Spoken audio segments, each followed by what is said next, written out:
ICR1 attachment. So dito hinabol tayo ng naka-snowbee. Siyempre sinakwid natin, talsik, tinutukan natin, broke na yung pogi, pinunta natin yung pogi. Ayun, papatayin na natin si pogi. Yan, knockdown si pogi, tuluyan na natin. So ayun yung kakamping niya.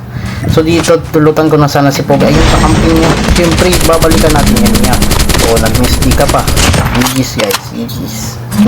So dito makanyonyo may naka-snowbee. Pag mapakosyon ako, uy, nag-rewind ng pogi, ang galing.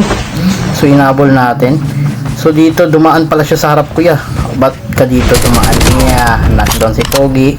Hindi mo natin papatayin si pogi. Sasayawan muna natin si pogi. Ayan, so sobrang ganda ng sayo natin ng backlit si pogi. So dito meron nakatago, ginamitan ng shockwave, talsik ang pogi, tinutukan ng pogi, papatayin na si pogi. So dito makanyonyo may tao, naka-snowbee. Siyempre nabunggo pa ako dito. Hindi, shockwave na natin yan, baka makatakas. Patay. Sige siya. So dito makakita ko dito pag shockwave ko, umalis na yung kalaban. Ayun o, tumakbo. GG's guys, GG's.